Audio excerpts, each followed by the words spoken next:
Direct నార్మల్గా ఇప్పుడు కృష్ణ గారు సోహన్ బాబు గారితో కూడా మీరు చాలా సినిమాలు చేశారు. కృష్ణ గారితో మీ కాంబినేషన్ ఎట్లా ఉండేది? ఎందుకంటే అతను చాలా హాయిగా ఉంటుందండి ఆయనతో. ఎవరికి ఏం లేదు. ఎందుకే కోటాలే ఎవరికంటే అతను నేను బయట షాట్లు పెట్టినని గమ్మత్తు పెట్టాడు. అలాంటి చిరంజీవి గారు ఒకడు. కోట పాపం ఆయన ఎందుకంటే ఇబ్బంది పెడతారు. బయటలో ఎవరు డ్రామా యాక్టర్ అతను ప్రాక్టీస్ లేదని. చిరంజీవి గారితో మీరు కాంబినేషన్స్ చాలా ఉన్నాయి. అసలు ఆయన కాంబినేషన్లో చేస్తున్నప్పుడు ఎలా ఉండేది సార్? ఏమి అందరికీ ఎట్లా ఉంటుందో కానీ నాకైతే తనది చూసుకుంటూ పక్క వాళ్ళని కూడా సేవ్ చేశాను.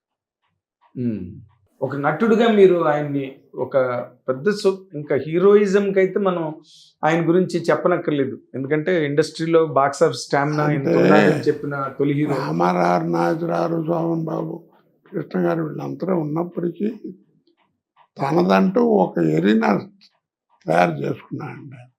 కష్టపడి డ్యాన్స్ అనండి, ఫైట్లు అనండి, ఏదైనా కానీ కామెడీ, ఎంటర్టైన్మెంట్, ఇమోషను, ఏదో ఎన్ని రకాలుగా తనదంటూ ఒక brand arena is the right word తయారు చేసుకున్నాడు.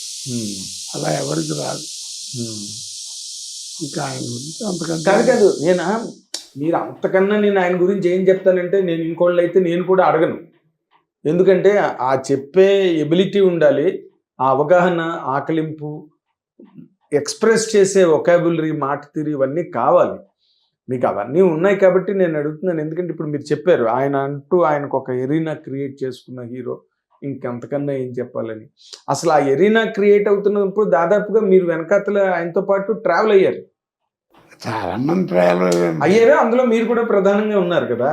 మీరు ఒక నటుడు, స్టేజ్ నుంచి వచ్చిన నటుడుగా ఆయన్ని మీరు ఇవాల్యుయేట్ చేసి చెప్పాలి అని అనుకున్నప్పుడు మీరు ఏం చెప్తారు సార్? చెప్పే కదా మీకు. అదే ఎరీనా క్రియేట్ చేసుకున్న, but I'm talking about his history. అని ఇందాక అంతకంటే ముందు ఒక మాట చెప్పాను. ఆయన నటన చూసుకోవడమే కాకుండా పక్క వాళ్ళని కూడా చూసి కాపాడతాడు. బయట చేసేప్పుడు టక్కున ఆయన గుద్దు కొట్టి మళ్ళీ టక్కున పట్టుకోవడం, అది ఉండేది. అంటే మంచి మూమెంట్స్